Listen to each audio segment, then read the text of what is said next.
Hello, this is Mad Cat, the angry egalitarian that discusses this and that. If you saw my last video, which I hope you haven't, all I can say is sorry for how bad it was. How's that live now? There we go. All right, so I apologize for the last video and all of that. I'm not going to start my usual stuff.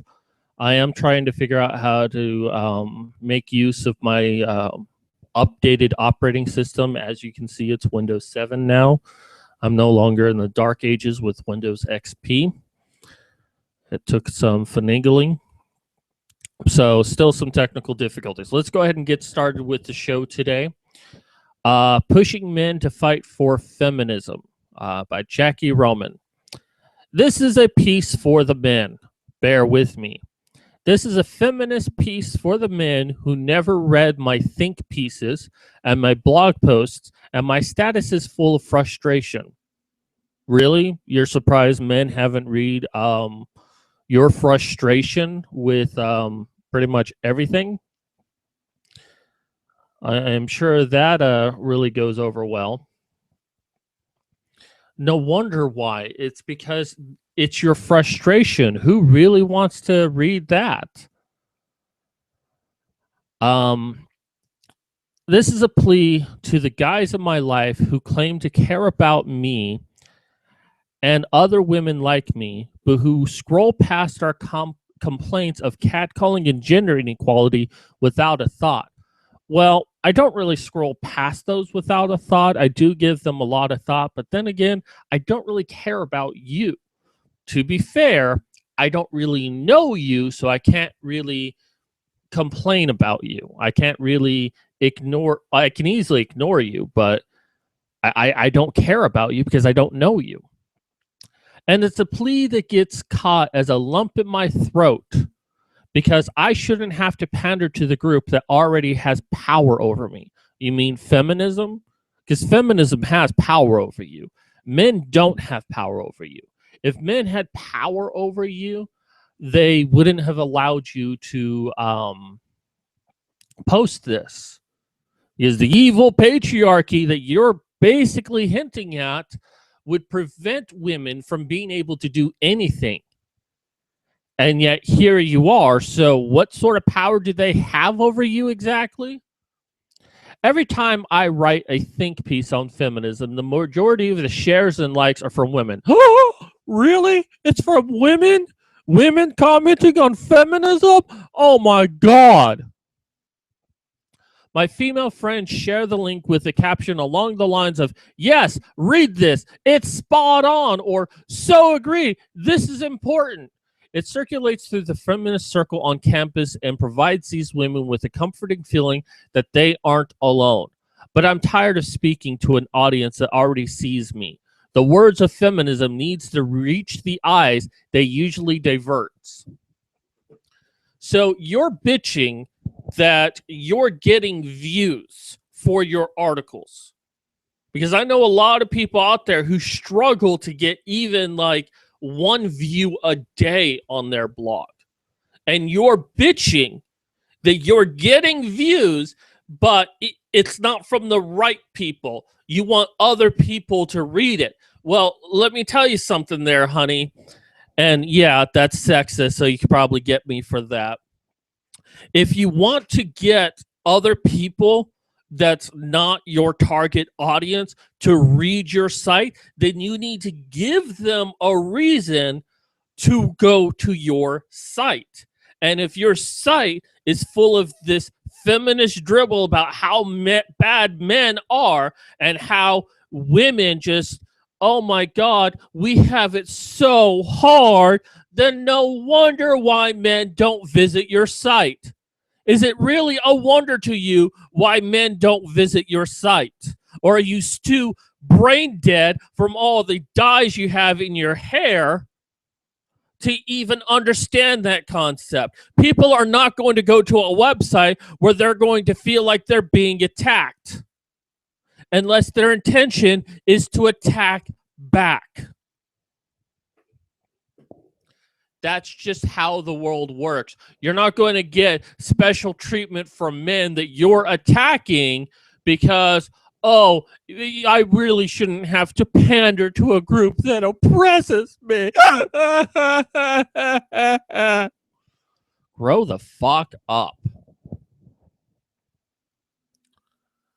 Of course, some of the problem seems to lie in the word itself, so often misconstrued as unfair, unequal, and militant. Well, it doesn't help that your actions have demonstrated that. In a 2013 HuffPost survey, 82% of 1,000 respondents reported the idea that men and women should be social, political, and economic equals. When respondents were asked if they considered themselves feminists, only 16% of men said yeah. Sorry. Now, this is ridiculous here, in all honesty, because it wasn't 16% of men, it was 16% of people. You see, she's trying to she's trying to hide the fact that women also responded in the same way as men did. She's trying to sneak it past you just in case you're not paying attention.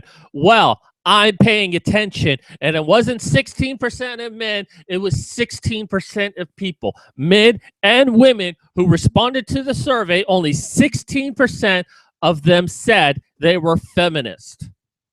Only 16%. So nice try on that one. I'm sure your feminist readers like, oh yeah, only 16% of men out there are feminists, but 100% of women are feminists, because that's what you're trying to pull. And 37% brandish it a negative term. Yeah, once again, trying to suggest that it's men who did it. It was men and women. What will it have to take to have a readership cross the binary? I don't know. How about you be honest in your statistics? That would be a start. It must be more than personifying the women assault on Boyliston as your potential sister, mother, or girlfriend. The subject shouldn't have to be a relative or a lover in order to be worthy of concern or understanding. See, you're assuming that men don't have a concern or understanding because they're not feminists.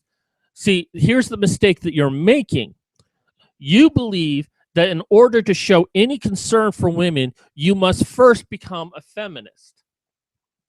Lacking that, oh, then you must hate women.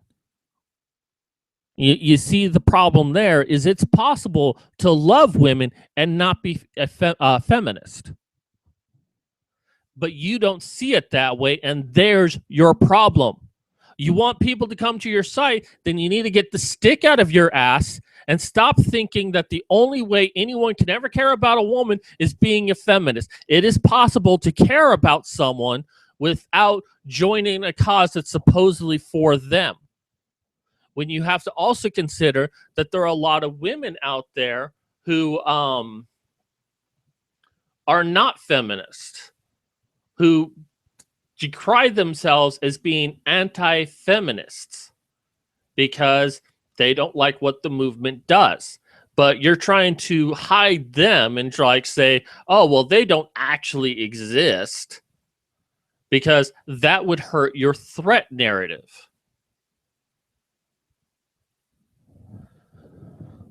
So, okay, where were we? Even self-identified women is a human being, and that alone should make them deserve of compassion. I agree with that. I 100% agree with that. But I don't agree with your suggestion that because men are against feminism means that they hate women. The two are not mutually exclusive. If they hate feminists, then they hate the women that are a part of the feminist movement. They hate their political ideology. They don't hate the women themselves. They don't hate feminists because they're women. A couple of years ago, New York Magazine, The Cut, wrote a piece asking men not to identify as feminists because there's something suspicious about anyone eager to identify with the the oppressed. This is one of the more optimistic reasons men might have to hesitate to declare that they're down with the cause. It would almost be comforting to believe that men are cautious to label themselves the big F word for fear of claiming they fully understand the plight of women. Well, yeah, and this is something that happens to men who try to claim to be that they're feminists, is that they can't be. When there was a big conference for feminism, there were men in attendance, but they were required to sit in a specific section in the corner of the auditorium. And they were told that by some feminists, they were not allowed to speak. Basically recreating Seneca Falls, because Seneca Falls did have men there, but they were not allowed to speak. Other feminists are like, well, yeah, let's hear what they have to say. And this became a point of contention. So you might be saying, well, we should have men care about feminism, but there are your feminist sisters that are out there saying, no, we shouldn't. So how about you clear up that issue first and try to convince these man-hating feminists to accept that men can be part of the solution rather than only seeing them as the enemy, part of the problem, and then maybe you might have a soapbox to stand on. But it's possible to support the work of an activist cause while respecting and providing space for the stories that of those it most affects. And see, there's another problem right there, is that if men do try to engage in conversation with feminists, I'm just going to have to reset this. If they try to engage in any sort of conversation and then start saying what some of their concerns are, and they bother bringing up any conversation about, you know, how difficult men have it within the world, they're immediately shut down. And it's like, well, you're just being you're just being difficult. You're just being like sexist towards women by suggesting that women don't have problems. They're immediately shut down, or that any problem a man has is in no relation to anything a woman has. Instead of listening to what a man might have to say and what they might actually be able to bring in, it's that, well, if you're going to be here with the feminists, you can only talk about the issues we want to talk about. You can only discuss things that support the things that we say. And if you say anything that goes against that, you'll be thrown out. And we will do everything we can to destroy your life. And it doesn't just happen for women. It also happens, it doesn't happen for men. It also happens for women. That's what I hate about. So, you know, maybe if you want men to be part of the solution, maybe you bring them in as equals and not just as the workhorse that you need them to be. I'm striving to be more intersectional feminist, but my advocacy for equality amongst all women does not mean I am saying I completely understand what it's like to be a woman of color. I have a lifetime of education ahead of me with this issue. It's possible to be a student of activism while also being an activist. Well, I can agree with that, actually. Now, I'm not a big fan of this whole intersectional feminist, because all you're basically saying is you're not feminist enough. Feminism should be the rights of women, and yet intersectional feminists like, well, feminism is just for the rights of white women. We need a group that's more specific to feminists who are not white. And I think that's a mistake that feminism is making. A mistake that I'm happy that they're making, because now they're putting race into the mix. Now they're putting sexuality into the mix. And that the only way you can truly be a feminist is if you hit all of the minority groups, that you're a woman of color, that you're a woman of color of a different sexuality, and that person is a true feminist. That's going to bring down the feminist movement, because you're going to be fighting with each other about what it means to be an actual feminist than actually doing anything. But you can be a student of activism while also being an activist. I can agree with that. Just because, I know a black guy and I can't possibly understand the world he lives in, we're both egalitarian. We're both men's rights activists, and I don't need to make special considerations for his race because he's had it harder than me in some aspect. Because I'll guarantee you something, I've had it harder than him in some aspect. This isn't about pulling out our score sheets and seeing who has the highest score, and whoever has the highest score has more of a right to talk about something. That's not how the game is played. This is not even a game. This is about reality. And if we're playing a scorecard against each other, then we're not getting any work done. We're just saying, oh, which one of us deserves to be heard over the other, rather than letting everyone have a voice. And that's what we need to be doing. And that's what feminists need to be doing, is giving everyone the ability to have a voice and using their backgrounds to enrich the whole, rather than have their backgrounds be, well, I deserve to have more voice because I'm a transgendered, gender fluid, lesbian woman. That's ponykin, something so ridiculous. And it's like, what are we doing here? We're just she scores a higher score, so let's hear her talk. Oh, there's a white woman over there who's straight and is married and loves her husband. We don't need to hear her talk because she's privileged because she's a white woman married. Don't do that, honestly. I'll tell you right now, feminists, don't do that, because it's going to destroy. It's already destroying your movement. Hold on one moment.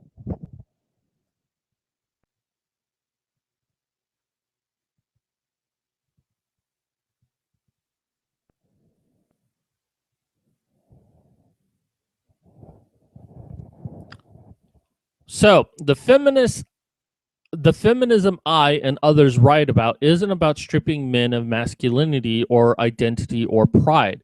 It isn't asking for more money, more power, more privilege than other genders. It's about leveling the playing field and providing equal opportunity.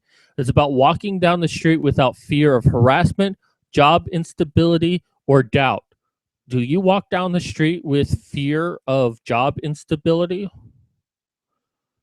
Wow, that sounds like there's something going on at your work then that you might need to address at your work if you're walking down the street with that fear of job instability. And look, that's all well and great, but when, if anyone who disagrees with you tries to come forward and it's like, well, actually, there's been this study that shows this, they're immediately labeled a misogynist. Now, if that's not you, if that is not you doing that, and you really want to hear what a man has to say, then I welcome you to come and find me and talk to me. And we can do a live show together where we can talk about it in more detail. But the thing of it is that this is not what most feminists want. They want to always be right. And if a man disagrees with them in any way, it is harassment. That is the way it's seen. And I'm willing to bet that that's what you do. Continuing on. In fact, if anyone gains anything they don't already have, it might be men. Oh, you mean that you support the right of child custody, being fairly treated in divorce courts, the selective service, that you might take that away? That would be a lot of gains right there. How about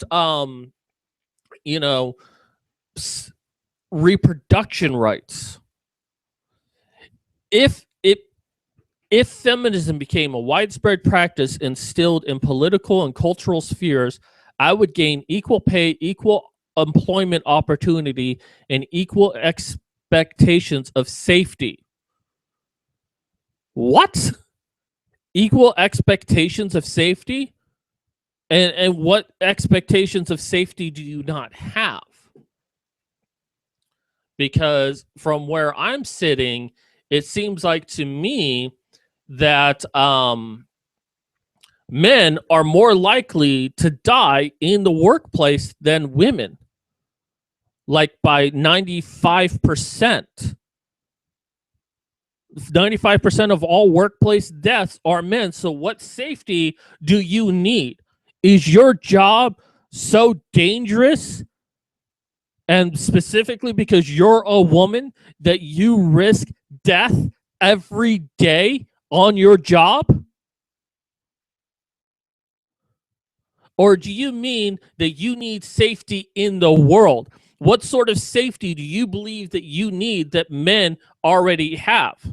Because here's a kicker for you: men are more likely to be assaulted on the streets than women are to be raped. Oh my God, that challenges your narrative. I'm a misogynist, even though the statistics support that. In fact, rape is not nearly as bad as feminists claim and has been on the decline since the 90s. The worst that crime ever was for rape and assault and for murder and for everything was in 1992. It was really, really high. Now, some say it was because of the LA riots, but we also had the internet released around that time as well, 1993. And since then, it's been on the decline. This is something that feminists never talk about because that would ruin your narrative. But let us continue. Those are all the things that you have had at birth. You do. Men, on the other hand, can gain access for the full spectrum of their emotions and have a chance of pursuing opportunities labeled feminine. Really? So they'll be able to be teachers and they'll be protected against students who will try to use their femininity against them and claim that they were assaulted or raped by their teacher, even though they weren't. Men will get protection against that and be able to do all of that. Feminism removes the negative stereotype associated with touch, nurturance, parental instinct, domestic work, and emotional support. Bullshit.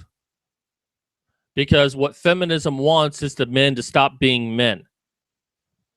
And if you actually read through any of this, you would see that.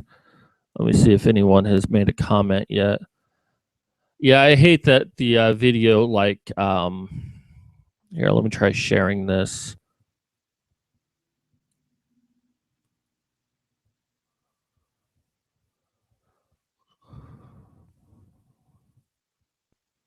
Because I did have someone watching and then the whole video failed and I had to.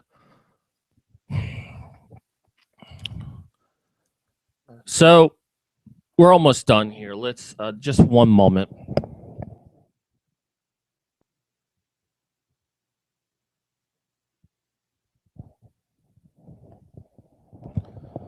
Any person in a position of privilege shouldn't be afraid of supporting the pursuits of an oppressed group. In fact, the onus is on them to engage, educate, and practice further the goals of their friends. This goes for any instance of allyship: white people with friends of color, cisgender folks with gender fluid friends, able-bodied individuals who know colleagues and acquaintances with invisible disabilities. How about people with actual disabilities? I'm a person with an actual disability. Do we not matter? How about the privilege that feminists have over men?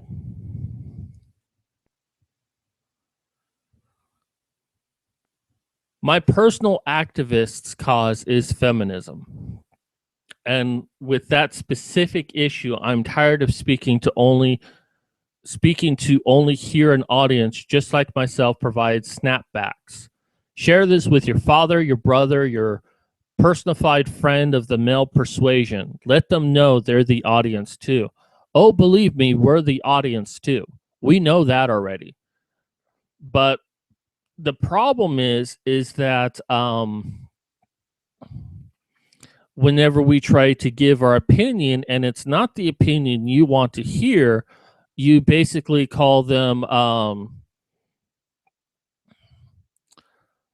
misogynists. So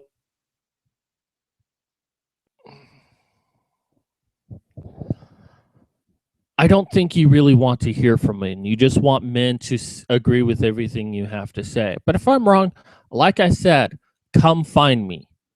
GGMad_cat on Twitter. You can find me there. Say, hey, we should do a show together and let's talk about your feminism. If I am wrong about you, then I beg you to correct me. But here's the kicker is I know my stats. I know what the scores are. I know everything that's going on with men and women today. So don't think that I'm some sort of ignorant person who's just, oh, I just want women to be back in the kitchen. Fuck that. I'm going to be in the kitchen. I love to cook. Women are not allowed in my kitchen. That's my domain. Ooh, I shouldn't be at the bottom of this. Okay, so I'm not going to read all of this, but there's some bullshit right here. Here, let me go ahead and zoom this up for you.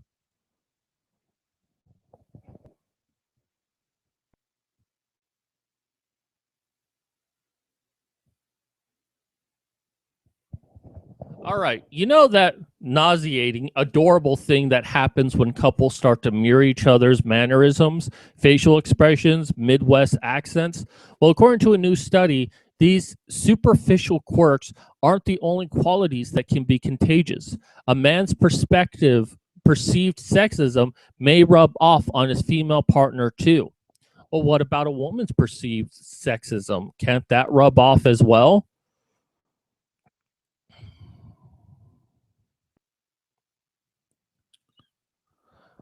So, in the study, social psychologists at the University of Illinois and University of Auckland in New Zealand set out to learn more about why some women are sexist against their own gender.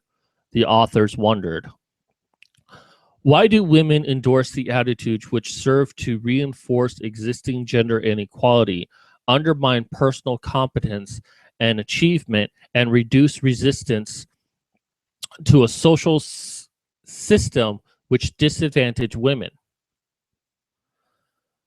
So let me deviate just for a moment. Now, I believe this is the research study that they're talking about. If I'm wrong on this, let me know.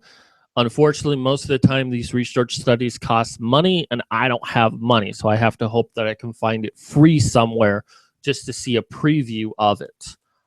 But this was done by the same people, done in 2014. And I'll just read a little bit of this. But our study examines the presumed benefits and undermining nature of benevolent ideologies by investigating women's endorsement of benevolent sexism arises, at least in part, because benevolent sexism offers women benefits of praise and provisions.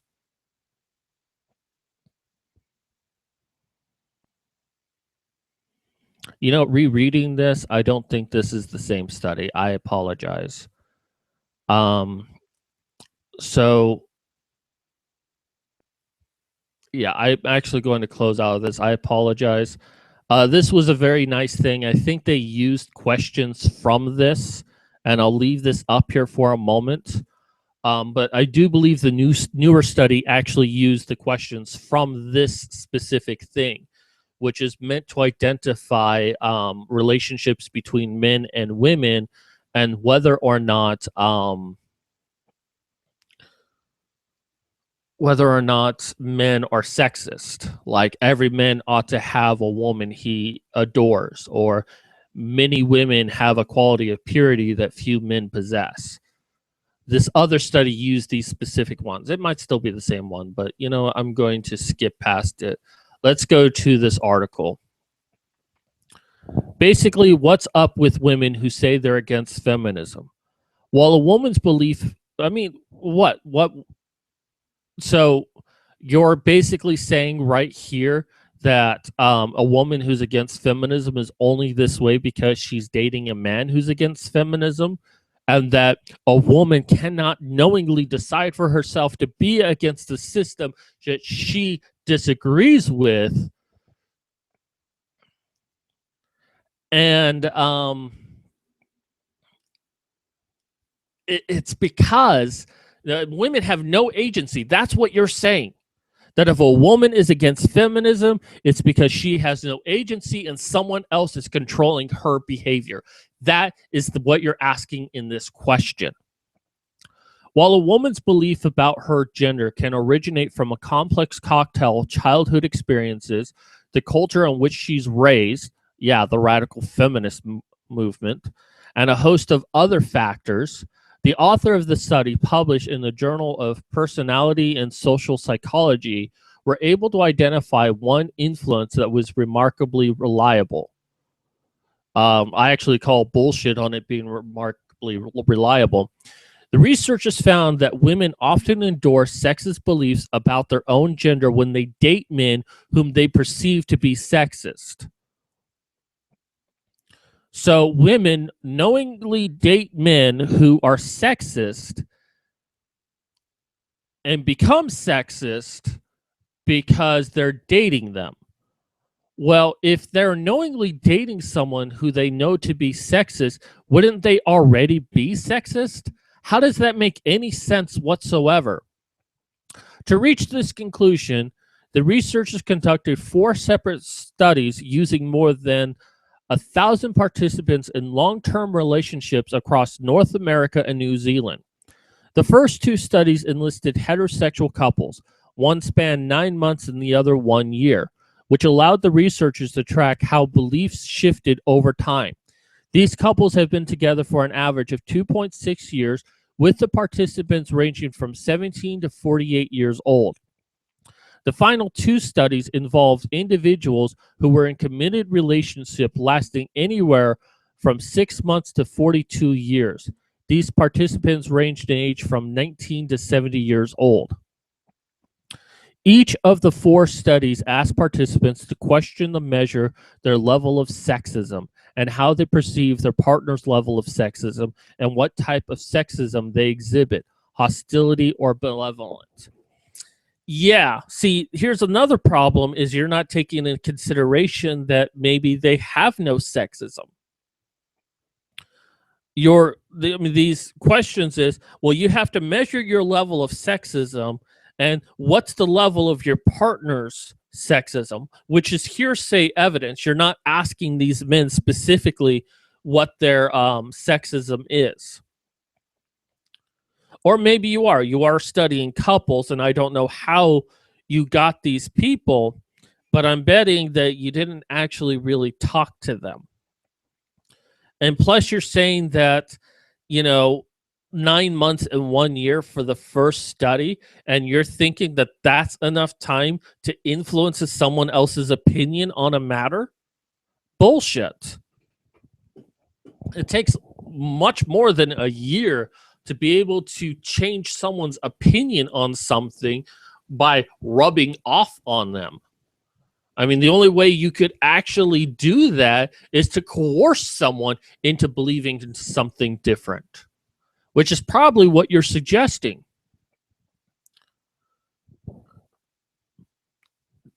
This is an important distinction.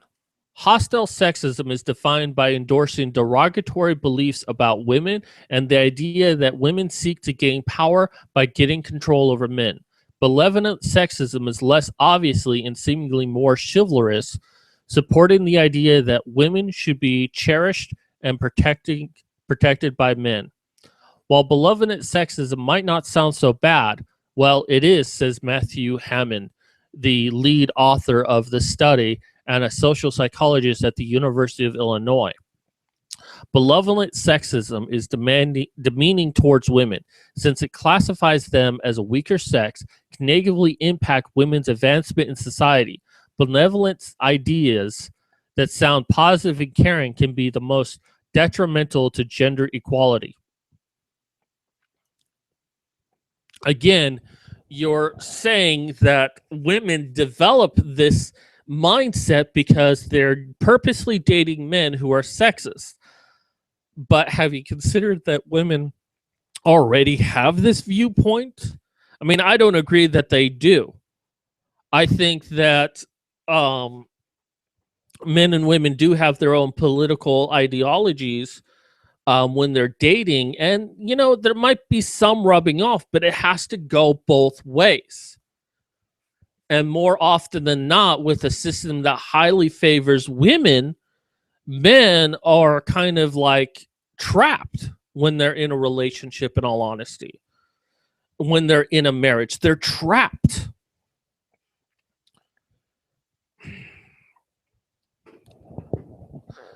The thing is that to suggest that women are only against other women is because they're in a relationship with a man who devalues women. I'm sorry, but I disagree with that entirely. It is possible for women to get into abusive relationships, but it's not like they were like gung-ho feminists before they did, and then knowingly got into a relationship with someone they knew to be a misogynist and then became a misogynist themselves. It doesn't work that way, especially not within 1 year time frame. No.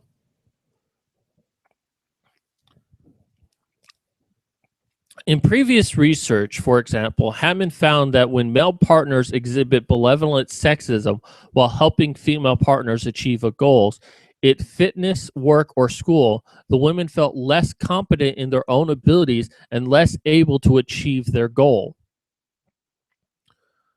Well, I mean, that's a problem for men and women. It sounds like they have codependency issues that they can't feel accomplished unless their partners support them. But that isn't just with heterosexual couples. That can also be seen in gay and lesbian couples. Malevolent sexism is appealing because of the subjectively positive picture it paints for how traditional relationships should be, Hammond says. But these beliefs that seem to be romantic or chivalrous actually legitimize discrimination towards women who do not want to have a traditional relationship role. Oh, this is like such a painful article to read, and I'm going to skip through all of this because it's just more of how this study actually did things, and I recommend looking it up yourself and reading. It's just bad, but I'm going to skip to the very end. The real damage comes when these individual relationships play out on a larger stage. So women who date bad men do bad in life. That's basically what they're saying. And that the only reason why women do bad in life is because they're dating bad men. And that if they're dating a good man, or if women were dating other women, then they would be feminists. As Hammond points out in the study, women's intimate involvement with men who are perceived to endorse malevolent sexism contributes to the maintenance of sexist attitudes and, in turn, societal level gender inequalities. The takeaway: let's all stop dating sexist guys and together make the world a better place. Let's see. Hopefully. Nope, no one yet.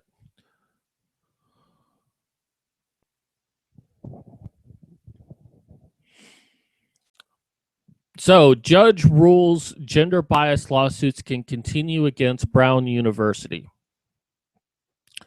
A federal judge is allowed to proceed allowing to proceed a lawsuit accusing Brown University of gender bias in handling of sexual assault investigation against a male student suspended by the Ivy League school following a probe.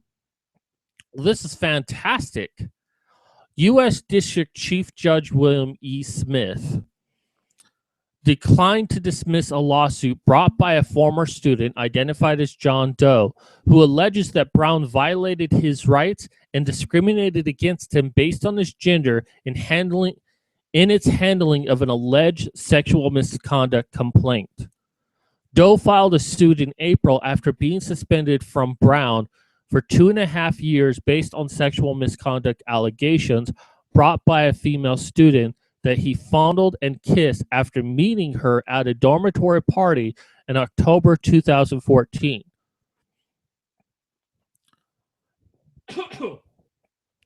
The case is among a wave throughout the nation as alleged campus sexual assaults and the manner in which they're investigated receive increasing scrutiny.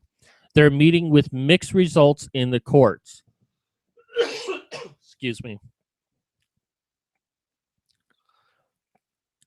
In ruling, Smith traced the origin of such cases, noting that they arose in the aftermath of a 2011 letter from the U.S. Department of Education's Office of Civil Rights directing schools to promptly investigate any allegation of sexual harassment or assault when they know or reasonably should know of, regardless whether a student lodges a complaint.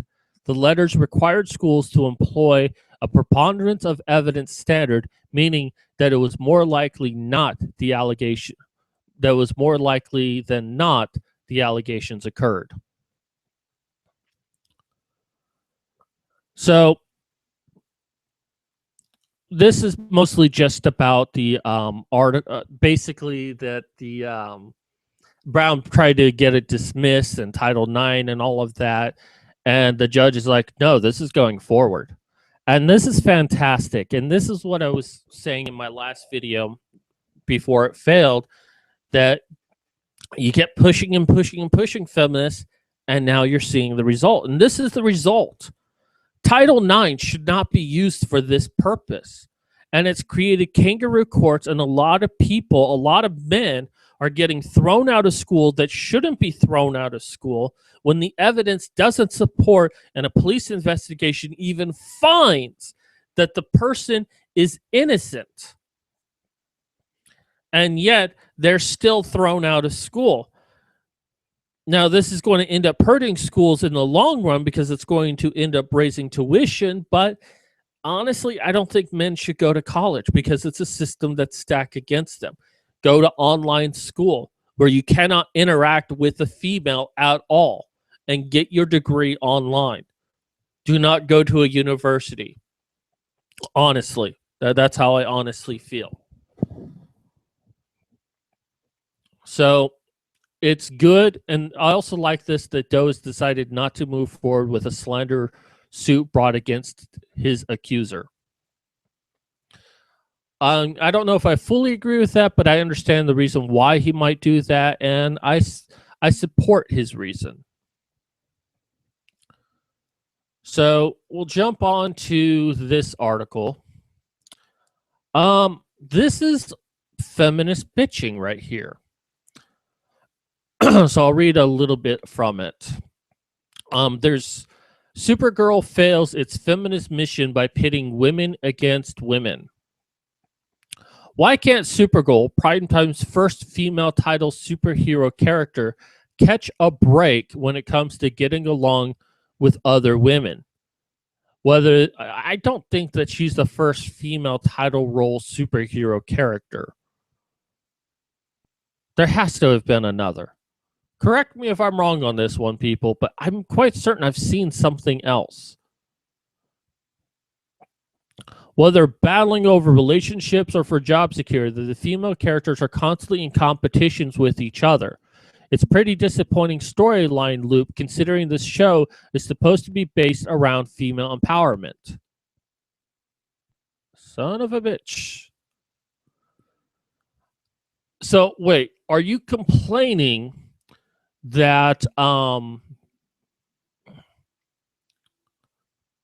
that because they're portraying women like they do in reality, that's a problem, because women do compete with each other. They compete with each other over pretty much everything. It's what women do with each other. It's why we always say that women's worst enemy is other women. I don't care. Siobhan, that's pronouncing Siobhan, mind you. I love that name, Siobhan, is first presented in a screamingly annoying scene in which Catco's boss, Cat Grant, completely pits the two women against each other to fulfill her personal vendetta against Kara for allegedly driving away Kat's son 2 episodes ago. Not only can Siobhan remember Kat's coffee order, but she hand presses it from beans grown into the shade of guava tree in Peru and has her lunch ordered down pat. Okay, so there's competition here. This is what people do in the workplace. It's not just women who do this, men do it with each other as well. It's just women are more vicious about it.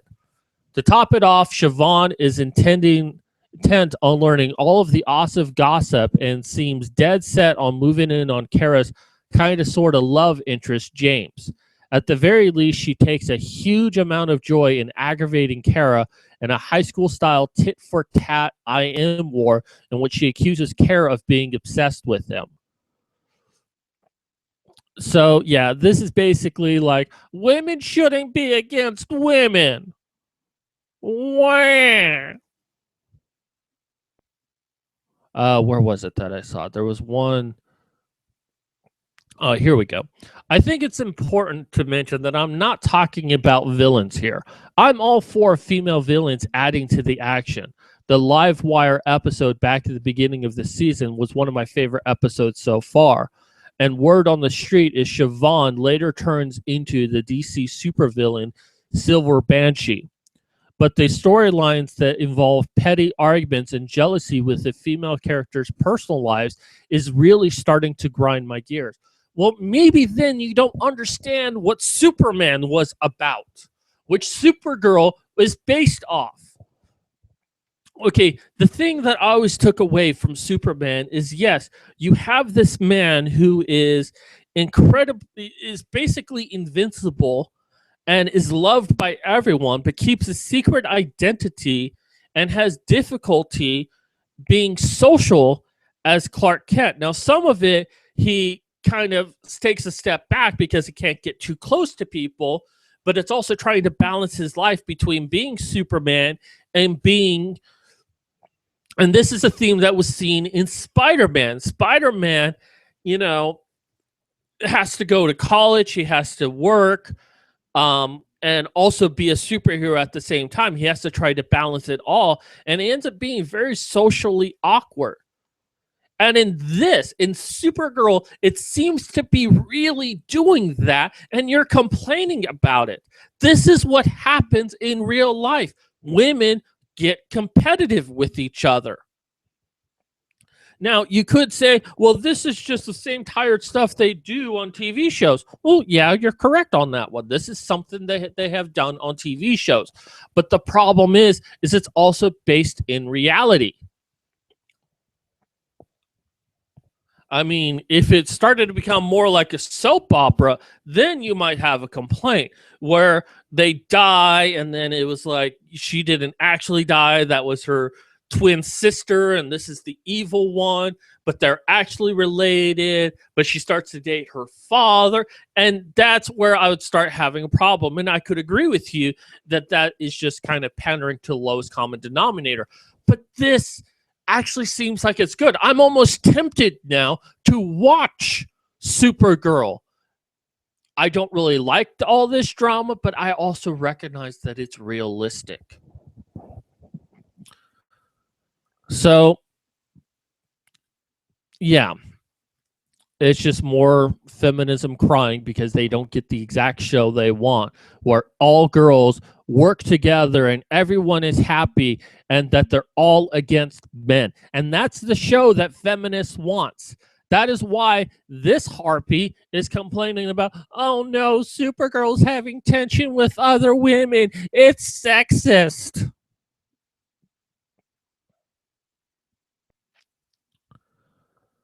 I'm going to skip this one for time. And then I will jump to this one right here. And this is an important issue I want to spend a little bit of time talking about. Suit over women in the draft back in action.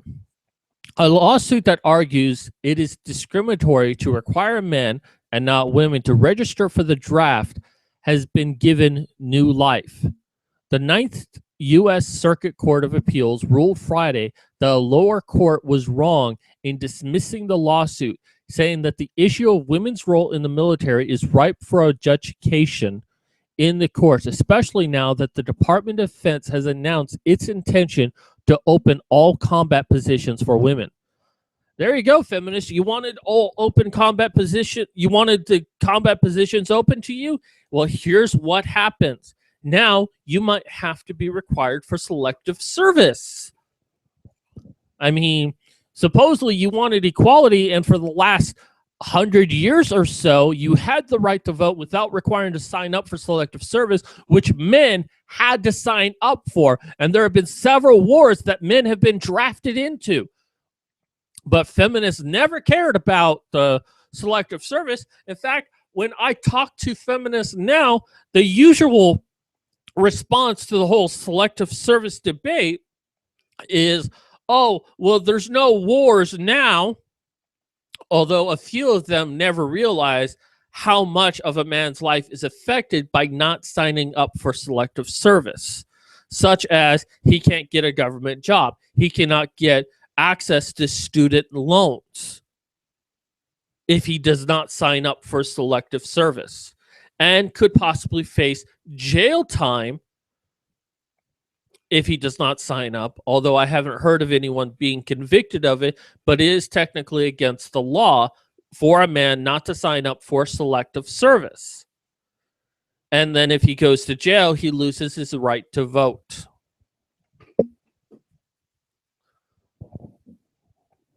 Although it's very hard to be a registered voter and not have signed up for selective service. So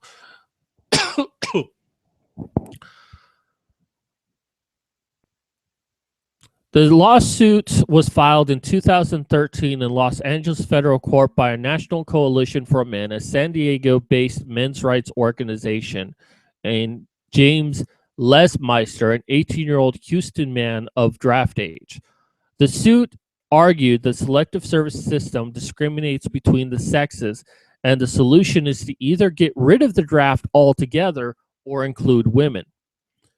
And if women want to be on the front line, there you go. Now, I'm not against women being on the front line, but they do have to recognize that not all women would be capable of the front line. And this has been proven time and time again.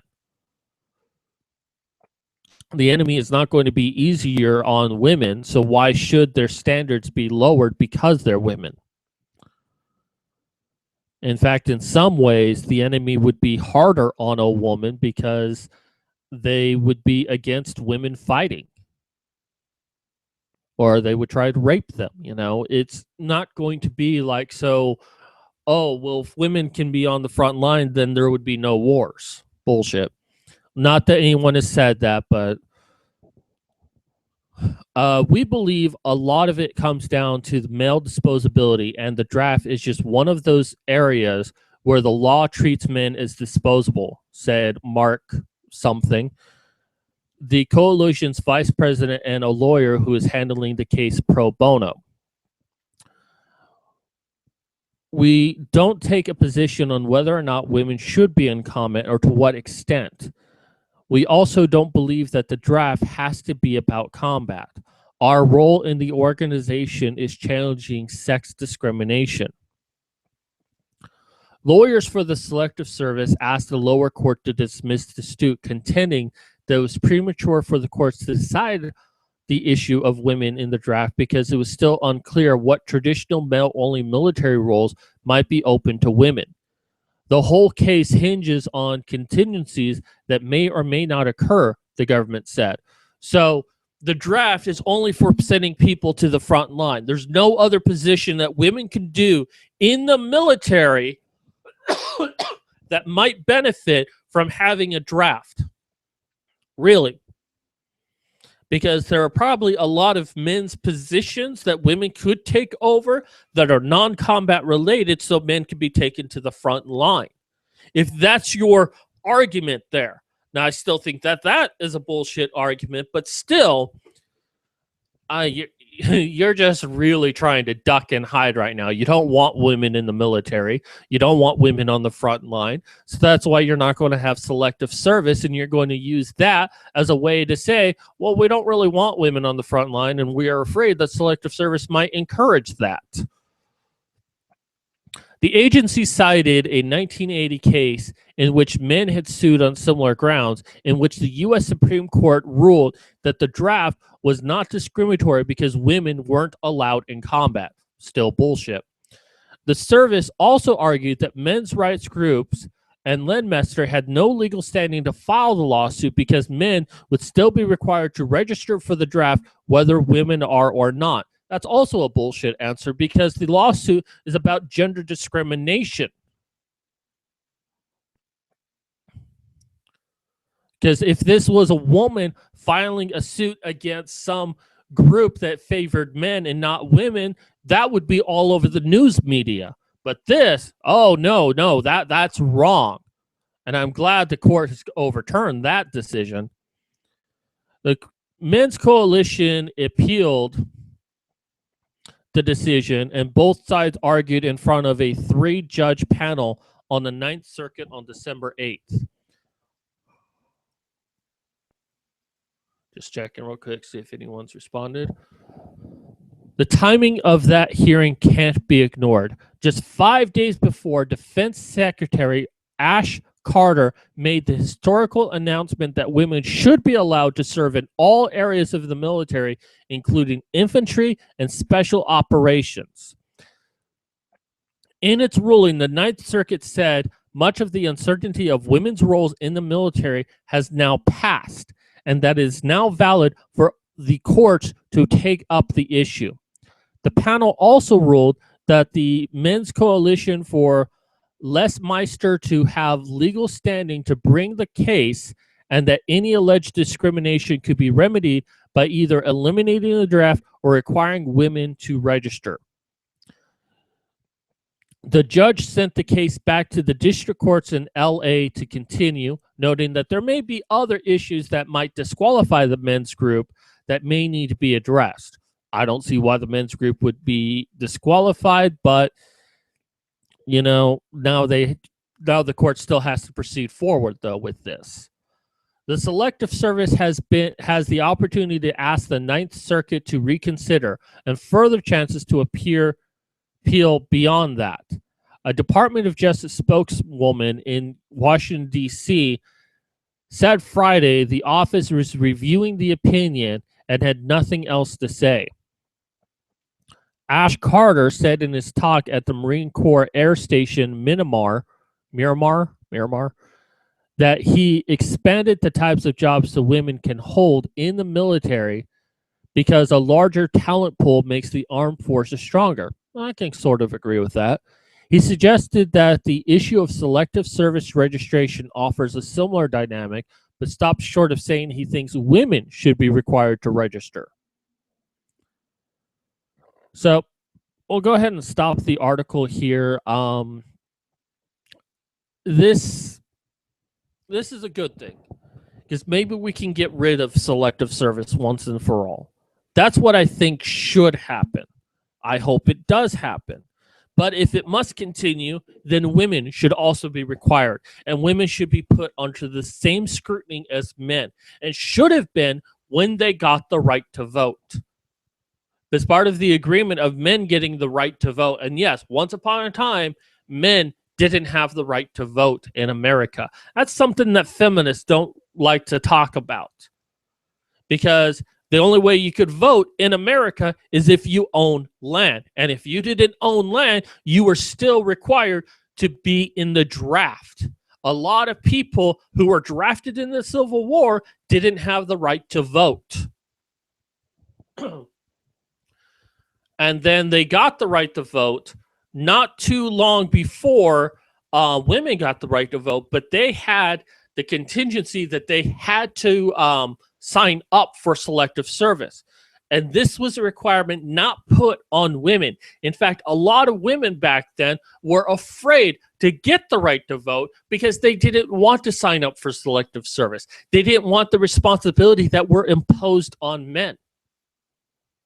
And that's why a lot of them didn't want the right to vote. And women managed to get the right to vote without the responsibility of it. They didn't share the same responsibilities that men had. And for over 100 years, women have skated by on that. And, you know, even nowadays, the draft is kind of useless. Because our military is so technologically advanced, we only need at most 100,000 people in the military at any one time. Maybe it's 500,000. I'm not sure of the exact numbers, but we don't need a large number of people in the military. It would actually be a waste of resource if we had a lot of people in the military. So more than likely, any future wars we fight is not going to require a draft because our military is just so advanced. But at the same time, putting all those restrictions on men that unless you sign up for selective service, you cannot have access to these services over here, and that's not imposed on women, that's gender discrimination. It is.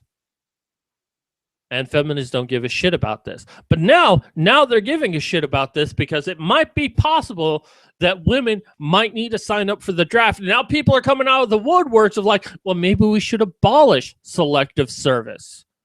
Yeah, when it's men who have to sign up for selective service, it's their God-given country duty to sign up for the draft and die for our country, but the women should stay behind. But the moment women are asked to do the exact same thing, it's like, well, maybe we don't need it anymore. Men die, that's okay. But women dying, no, that's not really okay. Let's just throw it away. We don't need it anymore. Bull fucking shit. And anyone who stands up now and says that we should get rid of the draft on the idea that a woman could be forced into military service, I am disgusted with you. I am fucking disgusted with anyone who makes that argument. Now, if you're against selective service as a whole, because our military really doesn't need it anymore, that's one thing. But if you're coming forward now saying this because your daughter or your sister or your friend's daughter or some other girl you know, you're afraid of them being in the military and dying on the front lines, screw you. You can go to fucking hell. I'm an atheist and I still say you could go to fucking hell. And that's what I'm seeing right now is people coming forward and say we should abolish it just so women don't have to serve the front line. Just so women are not forced into military service. I want selective service done away with. I don't agree with it. I don't agree that so much is put onto men just for the right to vote. I also don't like that women have skated by without this responsibility that men have for the same right to vote. Now, I'm not really wanting it, but if it exists, then I want women to also share that responsibility. And that's how I honestly feel. All right, let's see. No one commented. All right. Anyways, I do apologize for the technical difficulties I had today. Hopefully I can get them fixed by the next video. I should be doing it Saturday, barring anything else that might come up. I am going to be very busy this year, so I may not always be able to do a Wednesday, Saturday sort of thing. Sometimes I might have to do it on Thursday. Anyways, that's going to do it for me today. Someone commented. Shohi. Sorry if I'm mispronouncing it. Nah, women are weak shit. Don't need third-rate fighters on the front line, though I guess every army needs cannon fodder. I'm suddenly thinking of the scene from Invader Zim where they're like, yeah, you can fire the first cannon. And then it's like they don't really want him on the front line. So they're like, no, you're going to be the first cannon shot. So they stuff him in a cannon. That has nothing here to do with this shit, but well, honestly, I kind of agree with that. We don't need third-rate fighters on the front line. We need our absolute best. And I'm willing to contend that there are some women who might qualify, but the majority of women would not. Which is why I also don't like the idea of lowering the standards for women in the military. Anyways, that's going to do it for me today. Be sure to check out my... I guess I didn't do it here. Be sure to go ahead and subscribe down below. Be sure to share and like this video on all of the social media so more people can know about it and I can raise my subscribers. Other than that, that's going to do it for me today. Thank you for everyone who joined me. And this is Mad Cat signing out.